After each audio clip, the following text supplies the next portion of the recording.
누구한테 부탁을 할 때 이렇게 한가한 사람이 훨씬 그 부탁을 잘 들어줄 것 같아요. 왜냐면 그 사람 한가하니까. 그죠? 한가하잖아요. 근데 의외로 그 한가한 사람한테 부탁을 하면 잘 안 들어줘요. 왜 안 들어줄까? 시간이 대략 딱 봐도 많은데 그 이유가 궁금하지 않습니까? 참 되게 바쁜데 바쁜 와중에도 또 그 부탁을 들어준다는 말이에요. 네. 이게 저는 뭐 가속도처럼 해오던 방식대로 하다 보니까 또 바빠도 또 그 방식대로 또 추진하기 쉬운데 노는데 익숙해 있는데 갑자기 어떤 일이 생기니까 그걸 거부 반응을 일으키기 쉽다는 거예요. 바쁜 와중에 또 더 바쁜 건 또 익숙해 있기 때문에 또 더 바쁘게 하는데 놀고 먹다가 어떤 일이 주어지면 어떻습니까? 그 일을 안 하던 어떤 습관이 되어 있는데 또 뭔가 주어지면 안 하게 되는 경우가 많거든요. 그러니까 한번 움직이면 더 그 움직임에 따라 또 움직이게 되는데 한 번 안 움직이고 계속 안 움직이다 보면 또 멈춰서서 움직이는데 더 많은 에너지가 필요한 것 같지 않습니까? 그만큼 이 습관이 정말 무섭고 중요한 것 같습니다. 여러분은 어떤 좋은 습관을 가지고 있는지 모르겠지만요. 좋은 습관을 많이 만들어내야만 여러분이 어느 기업에 들어가든 나중에 여러분의 인생을 놓고 평가해 봤을 때 좋은 성과로 이어질 건 당연한 기정사실입니다.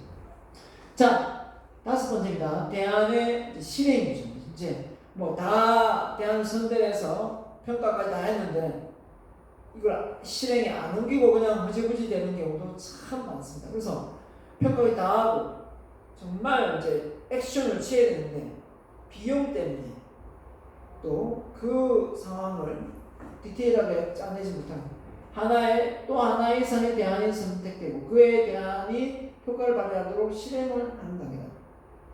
구체적인 행동계획 프로그램을 잘 선정해야 됩니다. 맞죠? 그래서 대안의 실행으로 인하여 발생하는 조직 구성원의 반발을 고려해야 된다. 자, 그것까지는 아직 실행의 단계가 아니기 때문에 대안만 하고 의논만 하고 이렇게 선별 과정이기 때문에 그때는 크게 반발이 없어요. 근데 막상 액션을 취하고 행동을 옮길 때 해보니까 이게 만만치 않거든요. 기존의 업무에 비해서 또 뭐 가중되는 것 같고 월급은 보니까 똑같은데 또 일을 하나 더 맞는 것 같고 그래서 반발이 심할 수밖에 없습니다. 자, 이래서 이런 이 직원들의 이 반발을 좀 잠재우고 그 제대로 된 의사결정을 내려서 선택된 대안대로 실행에 옮기는 방법이 뭐가 있을까요? 뭐가 있을까요? 바로 뒤에 나오는 개인이 혼자 다 짜고 다 하고 임원들만 하고 끝내면 어떻습니까? 밑에 있는 많은 부하 직원들, 아래 사람들은 그냥 따라가는 방법밖에 안 되거든요. 제대로 모른 채. 그러면 결국은 결과가 안 좋을 경우도 많고 강제성을 띠는 것 같기도 하고 직원들이 힘들어합니다. 그럼 어떻게 되겠습니까? 많이 참여를 시켜야 됩니다. 중앙 간부든 밑에 간부들을 많이 참여시켜서 설득을 잘 시켜야 그 밑에 한 단계 내려가는 사람들에게 또 설득력 있게 잘 이야기할 수 있어요. 그렇기 때문에 참여형 의사결정이야말로 결국은 그 조직 내에 반발심이 없이 그때그때 의사결정이 쉽게 전달되어 실행에 옮겨질 수 있다.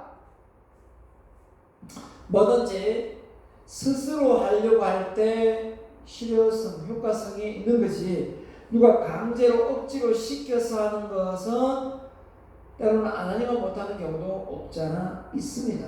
그렇기 때문에 여러분이 이런 생각을 좀 해봐야 되겠죠. 자, 아무튼 그래서 6단계 실행 결과에 대한 평가. 실행 결과에 대한 평가. 대체안에 대한 평가가 아니라 실행 결과에 대한 평가. 한마디로 아까 문제가 있었는데 그 문제가 해결이 됐는지 해결되고 있는 상황인지 이렇게 계속하면 되겠는지 피드백을 하게 됩니다. 대체하는 효과가 제대로 되는지 평가하는 거죠. 실행 결과의 효과는 대체안의 실행으로 요구하는 결과물을 창출하는가를 평가한다. 잘 됐으면 뭐 되는 거죠. 안 됐으면 다시 피드백 가서 문제 제기를 다시 하거나 새롭게 다시 도전해내는 거예요. 자, 실행 결과가 효과적인 경우는 다음과 같은 몇 가지 행동을 취한다. 이전에 고려했던 다른 대체안을 그때 여러 개가 있었는데 그 두 번째 거 아닙니까? 그 첫 번째 거, 그 세 번째 거 다시 해보자 이렇게 되겠죠. 의사결정 문제나 상황을 잘못 정의한 경우에는 새로운 의사결정의 문제를 방법을 생각하고 대체안의 선택은 잘 되었으나 실행에 잘못되었다면 구체적인 실행 계획을 다시 프로그램을 짜서 제대로 한번 실행에 옮겨보면 되겠습니다. 그렇죠? 그래서 결국은 그 대체안대로 다시 선택해서 실행하고 또 피드백을 받아야 되는 상황이 되는 거죠. 자, 그 다음에 앞에 최적화의 의사결정, 만족화의 의사결정, 그 다음에 자기 스스로 하는 자기 운영 있죠.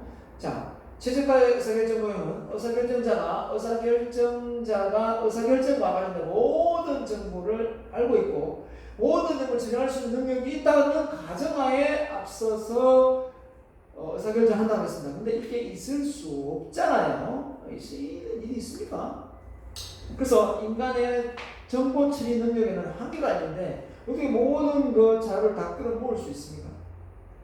모든 의사결정 정보나 대안이 알려져 있는 확실한 의사결정에 이루어지는 것이 아니며 의사결정 기준도 고정되어 있는 것은 아니고 상황과 시간 결과에 따라 변할 수 있다.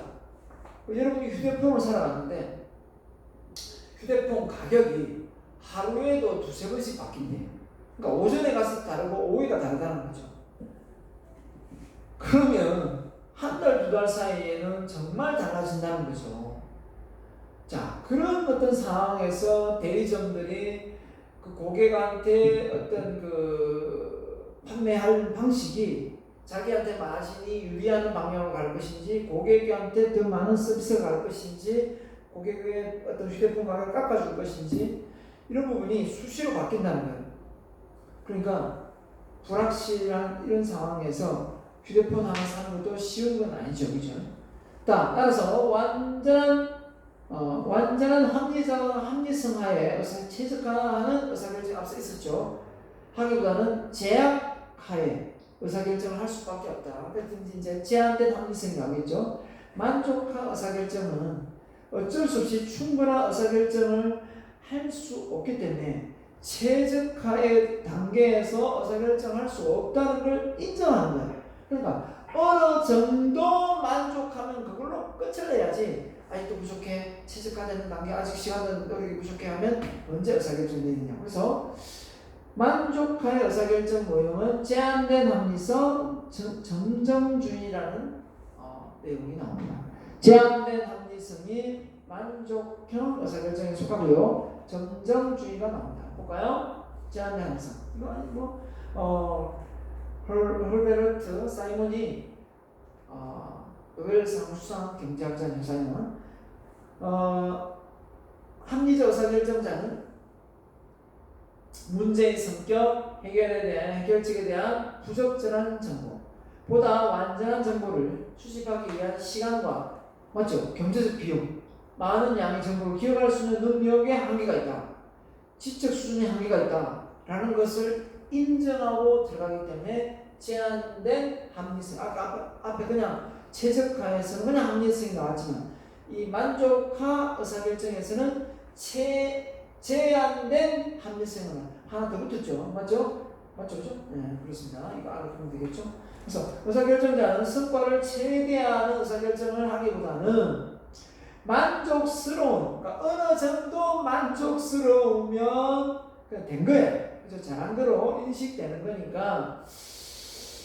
그럼 이게 어떤 게 있을까요? 이게 이제 우리가 업무를 뭔가 추진할 때, 의사결정을 내릴 때, 모든 최적화 단계까지 가려면 시간이 좀 많이 걸리고, 또 이게 최적화 됐다고 가정해서 이게 되는 것도 아니고, 어느 정도 내가 이 정도의 정보만 가지고, 이 정도만 됐으면 내가 올바른 판단을 내릴 수 있는 것 같다 하고 내리다 보니까 결혼을 하는 거지. 그러니까 요즘에 결혼을 하는 걸로 보면 이 만족하의 의사결정이 아니라 이 최적화의 의사결정을 하려고 하는 것 같아요. 맞죠? 여담인지 모르지만 그러다 보니까 이 배우자를 선택하는데 너무 많은 조건을 내걸고 있다 보니까 그 조건에 미달되니까 이 최적화가 아니다. 직장이 올바라야 된다. 연봉은 어느 정도 돼야 되고 집도 하나 있어야 되고 차는 무슨 차 타고 다니고 그 집안에 부모님의 직업은 무엇이고 때로는 시댁에 손을 벌려야 되니까요. 맞죠? 자녀는 나는 안 놀 것인데 놓으려고 하는지도 알아봐야 되고 성격이 맞는지 알아봐야 되고 그죠? 2세대생에서 머리도 학교 어느 출신인지 알아봐야 되고 또 건강이 이상이 있는지 없는지 건강 검진 가서 한번 조사해봐야 되고 이게 다 따져보면 어떻게 될까? 결혼할 수 있겠어요? 힘들겠죠. 그래서 이렇게 해가지고 그렇게 사사건건 다 조사해가지고 결혼을 했어요? 잘했을까요? 그건 조건만 해요. 뭐가 빠졌어요? 사랑이 빠졌잖아요. 사랑이 없는 조건만 지금 다 따지지 않았어요? 사랑이 더 많으면 몇 가지 조건이 안 맞더라도 커버가 돼요. 근데 어떻습니까? 그 사랑이 없고 조건만 따지면 나중에 그 남자가 실직을 하거나 돈을 못 벌거나 그죠? 돈을 실직을 하거나 아니면 건강상 이상이 있거나 도망간다니까요. 이혼한다니까요.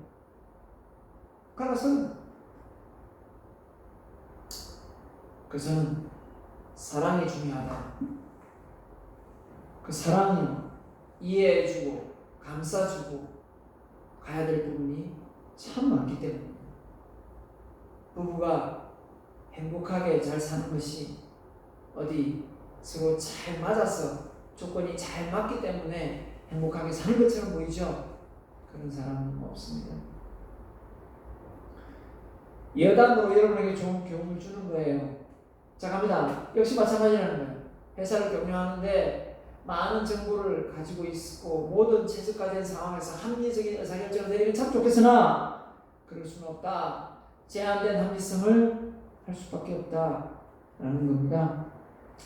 의사결정에 대한 복잡한 문제, 모든 내용을 파악하기보다는 가장 핵심적인 것, 문제만을 추출하여 단순화된 모형을 만들고 그리고 단순화된 모형의 범위 내에서 합리적인 의사결정을 하게 된다.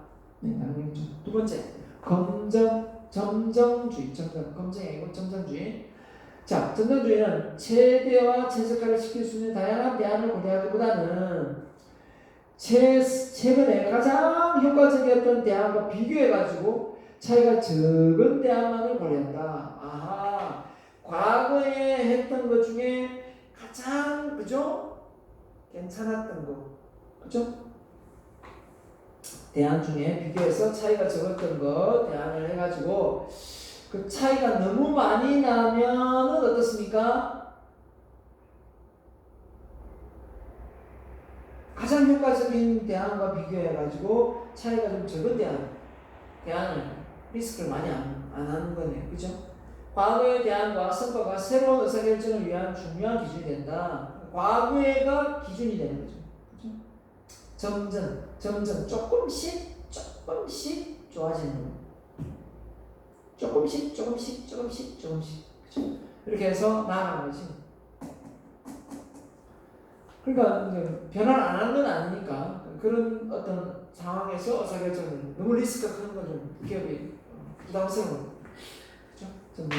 자, 그 다음에 자기 발견적 접근 방법입니다. 아까는 뭐였죠? 만족, 최적화가 있었죠. 의사결정이었고 자기 발견적. 자, 도블스키와 카너먼 의사결정 과정에서 심리학의 정보처리 이론을 적용하여 사이먼의 제한적인 합리 개념을 확장하여 설명합니다. 이게 다 해서 한 게 뭐냐면 의사결정자는 의사결정을 단순화시키기 위해 자기 발견적 원리, 주먹구구식 판단에 의존한다. 좋은 표현 아니죠. 주먹구구식이니까 좀 직관적이겠죠. 그죠? 의사결정 과정에 관한 구체적인 기법이기보다는 의사결정 과정에서 의사결정의 심리적인 원인을 설명합니다. 그러니까 자기가 해왔던 어떤 경험을 통해 발견적 원리니까 내가 해봤어. 이런 거 해보니까 이게 되던데 그러니까 이게 될 거야. 이런 상황이 되겠죠. 좀 더 주목하시고 좀 체계화가 좀 떨어지고 논리성이 떨어질 수밖에 없네요. 그죠? 자, 그래서 이런 경우는 이용 가능성. 사람은 어떤 대상이나 사건의 가능성을 자신이 갖고 있는 기억에 대비하여 평가한다. 그래서 이용 가능성. 원리상 자주 발생하는 사건을 회상하기가 용이하다. 그래서 따라서 기억에 쉽게 이용 가능한 사건의 미래도 발생 가능성이 높게 된다는 가정한다. 이 가정은 주로 과거의 경험에 중점을 두고 정기 개념에 의하면 의사결정자는 과거의 의사결정 가운데 가장 기억이 잘 되는 대안을 선택하게 된다. 그래서 과거의 어떤 상황을 비교 분석해서 앞서 조금 찾아보는 거예요. 회상해서. 그래서 인간의 기억은 어떤 사건이 최근에 어떻게 발생했고 경험이 얼마나 생생한가에 의하여 영향을 받기 때문에 모든 의사결정에 여기에 의사결정이 이용되는 것은 개념은 아니다. 맞아요. 맞죠. 일부는 맞다. 대표성. 그래서 어떤 사건이 발생한 가능성을 이전에 존재해왔던 사건의 범주에 비교하여 평가한다. 그죠? 신제품 성과를 평가하는 데 있어서 과거의 특정 제품과 비교하여 평가를 한다. 그러나 신제품 자체가 과거의 제품과 완전히 차이가 있는 경우에 이 개념이 적용될 수 없다. 비교가 안 되잖아요. 비교될 만한 걸 비교해야지. 그죠? 그런 경우는 아니다. 그런 거네요. 자, 그래서 기준 설정과 조정. 자, 어떤 의사결정할 때 초기 가치, 저 기준을 출발하여 최종 의사결정에 도달하기 위해서 그 기준 가치를 수정해 나가는 것이다. 그래서 종업원의 임금을 결정할 때 작년의 임금 초기 가치로 가정하여 금년의 임금을 조기 결정하는 경우도 있다. 맞죠? 기준을 설정해놓고 그에 맞춰서 과거에 이렇게 왔으니까 이 정도에서 조금 더 나아지게 보너스 좀 올리고 그죠? 초기 가치 하나에만 의존하기 때문에 의사결정에 관련된 다른 중요한 가치 기준을 간과할 수 있다. 그래서 그 지금까지 받아왔던 월급도 기준이 될 수 있지만 지금 현재 업무 성과를 어마무시하게 많이 내고 아이디어를 많이 내서 있는데 그걸 쌍들이 무시하고 과거에 너무 의존하다 보면 연봉이 작아져서 다른 데서 차출되어 갈 수도 있습니다. 좋은 직원 하나 잃을 수도 있겠죠. 맞죠? 그래서 상이한 초기 가치를 이용하면 상이한 의사결정을 하게 된다. 즉 의사결정에 주관성이 개입되기 쉽다라고 했습니다. 그래서 비슷한 거 초기에 이용하면 상이한 다른 초기 가치를 이용하면 그죠? 상이한 의사결정을 하게 된다. 다른 저 의사결정에 주관성이 개입되기 쉽다. 비슷한 상이한 그죠? 비슷한 조기 정사이라면 비슷한 다른 비슷한 조기 정사를 이용하면 상이한 의사결정을 하게 된다. 해왔던 대로 맞죠? 다른 게 아닙니다. 다시 얘기합니다. 헷갈렸습니다. 비슷한 그대로 기존에 해왔던 방식대로 계속 비슷한 것들을 해왔기 때문에 주관성이 개입되기 쉽다. 그러니까 해왔던 대로 계속 의사결정을 하기 때문에 좀 답답한 거죠. 답답할 수밖에 없죠. 세상이 바뀌고 상황이 바뀌었는데 거기에서 조금 더 나아지고 그걸 기준으로 자꾸 삼으니까 자꾸 변화가 없고 넓은 수가 없는 거죠. 올바른 의사결정이 좀 어려울 수도 있지 않겠는가 이렇게 보는 겁니다.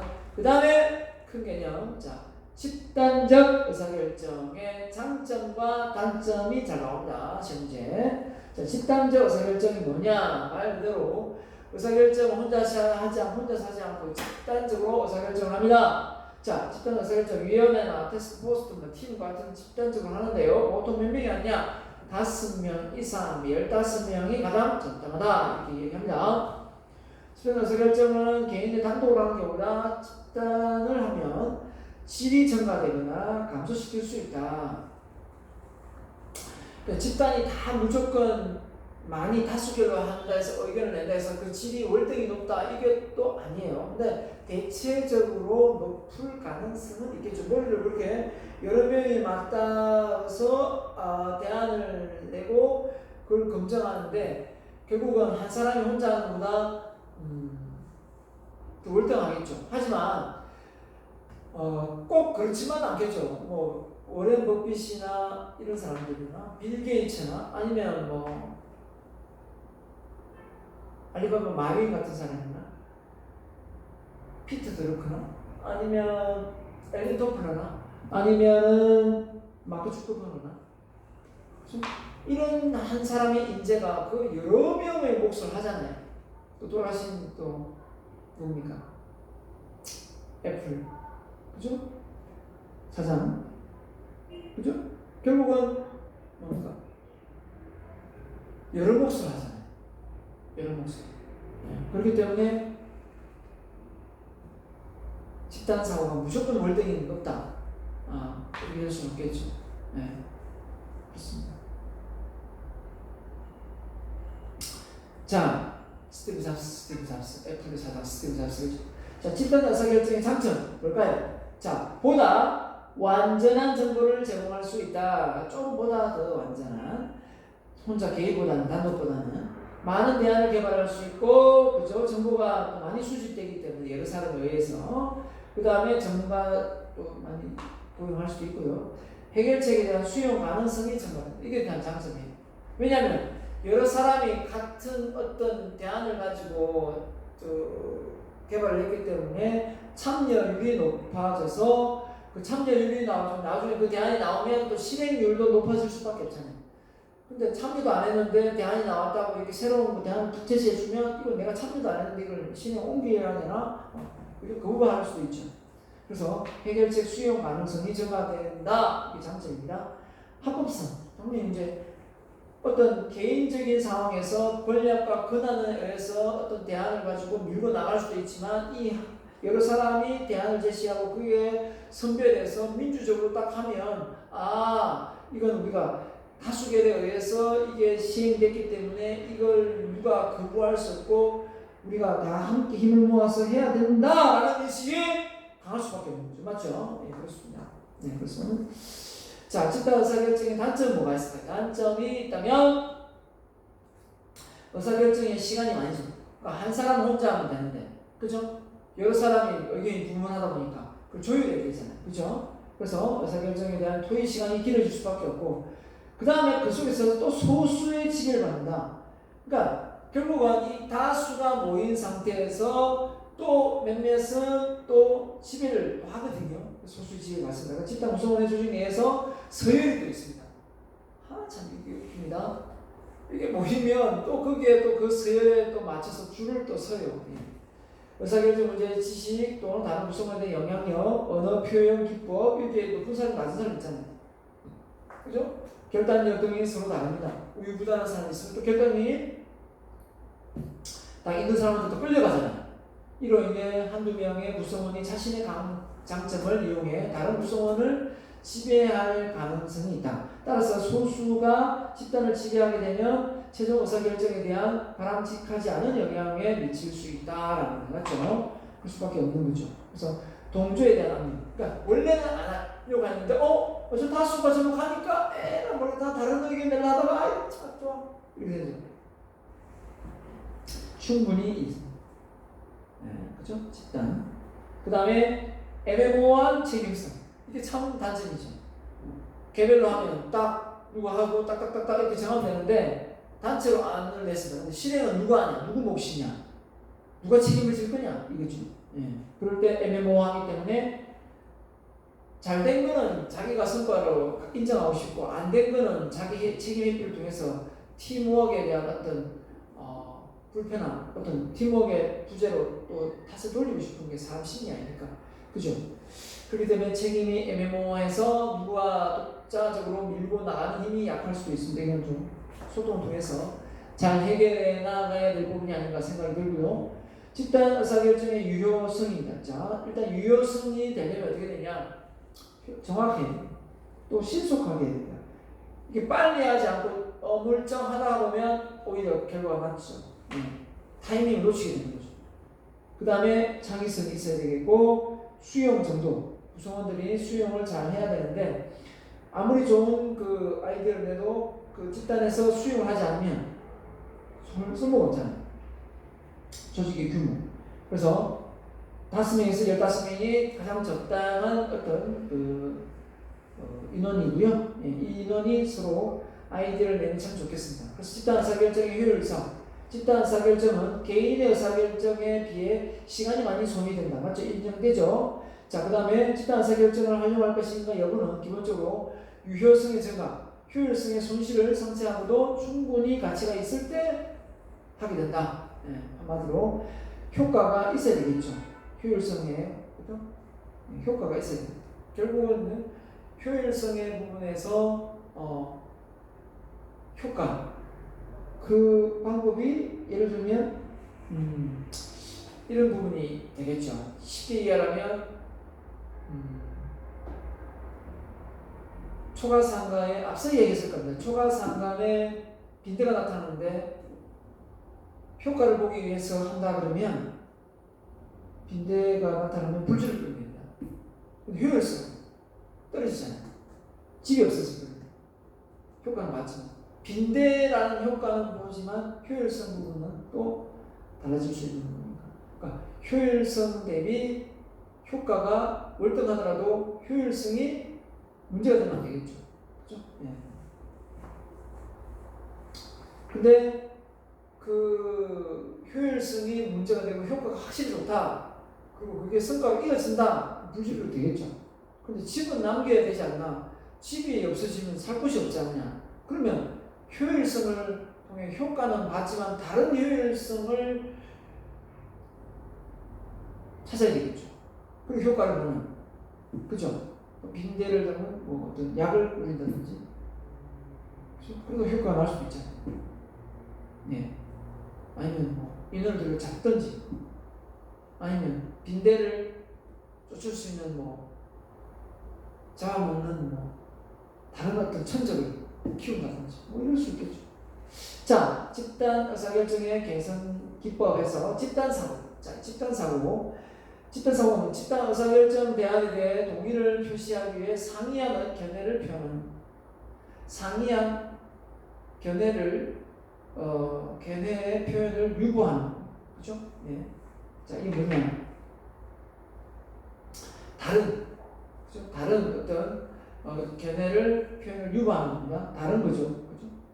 자, 집단 사고는 효과적인 의사결정에 개입하는 현상이나 고정관념의 형태로 나타나기도 한다. 즉, 구성원들은 외부에 바람잡하지 못한 고정관념에 대응하기 위한 어떤 불가치의 상황을 겪게 된다. 예를 들면 비판에 대한 빈정거리거나 상대에 대한 어떤 견해를 가소평가한다는 이를 평가를 받을 것 같아가지고 그냥 집단에 의해서 그냥 이끌려가는 거죠. 그냥 따라가는 거예요. 그냥 맞춰주는 거죠.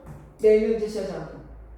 자, 그러면 안 되겠죠. 그러면은 배가 산으로 갈 수도 있습니다. 집단사고. 자, 브레밍스토밍. 자, 일종의 아이디어를 내는데 가장 많이 하는 부분이 이 브레밍스토밍입니다. 자, 이 의사결정을 내리면서 하는데 아이디어를 많이 낼 때 이때 이제 하지 않아야 될 게 뭐냐면 이 구성원들이 내는 아이디어에 대해서 이 비판을 하지 않아야 됩니다. 그러니까 최대한 말도 안 되는 아이디어를 엉뚱한 아이디어를 막 쏟아내거든요. 근데 그게 말도 안 된다. 그런 아이디어를 왜 내냐? 그게 말이 되는 소리냐? 이렇게 하면 그다음 딱 멈춰버려서 내가 이렇게 제약을 받으면 그렇지 않습니까? 근데 좋아 잘하네 그것도 되겠네 무한 가능성을 두고 막 얘기하다 보면 그 속에서 기발한 아이디어가 나와서 새로운 대안이 나올 수 있잖아요. 그래서 이 브레인스토밍 할 때 제안된 제시된 아이디어에 대해서 비판을 하면 안 되고 맨 끝에 회의 끝에 이룬다. 자유로운 토론이 되게 되고 가능한 아이디어를 많이 제시하고 그리고 이미 제시된 대안 중에 수정하거나 개선하는도 허용한다. 이렇게 중간중간에 막 아이디어 진짜 할 때 막 비판하면 안 된다는 거죠. 그 다음에 집단사고 한 사례인데요. 자, 집단사고에 미국의 예입니다. 1961년에 미국이 이제 쿠바에 이제 추방자들을 이제 미군을 파견시켰습니다. 무장 미군을 쿠바에 그저 쿠바 추방자들에게 구성된 1400명의 방카스트로 쿠바 추방자들로 구성된 무장군인을 쿠바에 남부에 이게 해안에 이제 침투시켜가지고 그러니까 한마디로 이 쿠바를 어떻게 정권을 좀 친미 쪽으로 바꾸려고 했겠죠. 1400명을 침투를 시켰는데 이미 미국이 이곳을 침범해 온다는 걸 정부를 알았어요. 그래가지고 잠복해 있던 그 군인들에게 거의 전사합니다. 1200명에 가까운 사람이 죽었습니다. 체포되고 죽었어요. 그리고 포로로 잡힌 사람은 몸값이 5천만 달러로 상당한 그 돈을 지불하고 이렇게 됐어요. 그 피그만 침공 사건인데 이때 미국 역사에서 가장 쓰는 비밀 중에 하나인데 당시 참여한 자문위원들은 미국의 핵심 브레인이라고 해요. 그러니까 이런 핵심 브레인들이 여기 와서 의사결정을 내리니까 다 그냥 합리성에 매몰된 거죠. 그죠? 그냥 집단 사고에 그냥 빨리 들어간 겁니다. 저런 그 훌륭한 분들이 와서 저런 어떤 그 전략을 펼치는 전쟁에 대한 이기기 위한 전략을 펼치는데 그게 뭐 틀릴 수도 있겠냐, 그죠? 다 그걸 믿고 따라가는 거죠. 결국 결정적인 내용은 뭡니까? 다 결과가 안 좋아졌고요. 미국이 또 베트남 확전한 거, 미국이 베트남 공격할 때 쉽게 베트남이 항복할 줄 알았어요. 땅굴 파고 기다릴 줄 모르는 거죠. 그죠? 히틀러 유대인 학살하고 다 항복할 줄 알았죠. 끝날 줄 알았어요. 잠시 할 줄 알았죠. 네. 유럽이 그 외에 많은 국가 연합해서 자기를 공격할 줄은 몰랐던 거죠. 아무튼 이런 집단 사고, 히틀러가 이런 사고를 할 때 그 행동이 학살이 잘못된 걸 알지만 그 동조해서 그냥 따라하잖아요. 학살시키고. 이 집단 사고 참 무섭습니다. 이 집단 사고 어떻게 보면 왕따시키는 거. 이 집단 사고에 왕따시키잖아. 자, 우리 한번 놀려보자. 그런데 나는 안 하고 싶은데 그게 휩쓸려야 되는 거예요. 같이 안 하면은 나도 왕따돼서 같은 꼴 당할 것 같으니까. 그죠? 자, 그 다음에 맹목 집단 기법입니다. 브레임 스미스고요. 상호작용하는 동일 집단 내 구성보다 다른 집단, 이걸 맹목 집단을 봤습니다.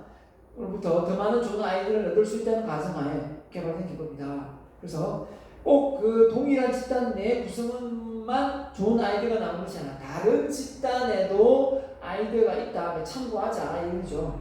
먼저 구성원들의 서로 모인 다음 구성원들의 하여금 의사결정에 자신의 아이디어를 내는데, 자, 일단 자신의 아이디어 대안을 제시한 다음에 다른 구성원의 모든 아이디어가 제시될 때까지 침묵하고 기다린다는 거예요. 그러니까 팀으로 짜져 있지 않겠습니까? 그죠? 그러면 다른 팀원들이 아이디어를 내기까지 기다려주는 거예요. 도입해서 도입도 안 합니다. 같이 한 번에 딱 낸다는 거예요. 그죠? 근데 앞에 브레멘스토밍은 바로 자기 아이디어 다 내고 뭐 누가 안 되면 뭐 안 되는 대로 냅두고 그냥 많이 내는 사람 계속 많이 내고 이런 상황이 그래서 동시에 이렇게 같이 내는 거. 집단으로.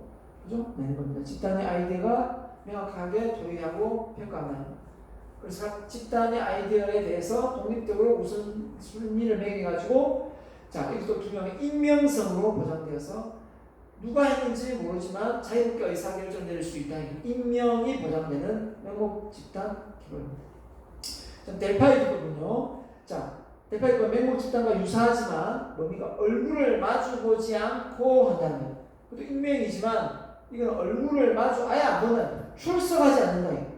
델파이 기법은 출석하지 않고 전문가로 구성된 패널로 통해 의견을 수렴할 수도 있고, 자, 그래서 의사결정 과정에 신중하게 작성된 설문지를 통해서 하고 각자는 각자 집에서 따로 각자 다른 장소에서 익명을 하기 때문에 이것도 익명입니다. 독립적인 전체적인 설문에 응답합니다. 자, 설문 때문에 누가 했는지 모르죠. 부수에 대한 정리하고 각종 정리해서 설문 또 나눠줍니다. 각각 대안들이 나왔습니다. 이런 대안들에 대해서 다시 또 추려서 그 내용을 다시 꾸려가지고 이걸 하자. 또 이렇게 했을 때 최적에 나오면 다행이고 안 나오면 다시 또 리플레이 하는 거죠. 반복해서 최적 안에 나올 때까지 만족할 수준까지 계속 반복하는 거예요. 시간이 좀 많이 걸리겠네, 그죠? 자, 그래서 어떻게든 익명이 되는 거고 또 출석하지 않아 서로 얼굴 맞대지 않는 거고, 이런 겁니다. 자, 그 다음에 서로 다른 유형의 사람들을, 자, 그 다음 마지막 부분 6절. 자, 성공적인 의사결정을 위한 포인트 해가지고 자, 우리 책에 나와 있는데요. 자, 여기서 나오는 내용 몇 가지 보고 마치도록 하겠습니다. 첫 번째, 의사결정을 할 때 주의해야 될 점 이런 겁니다. 자, 서로 다른 유형. 자, 유형이 뭐가 있을까요?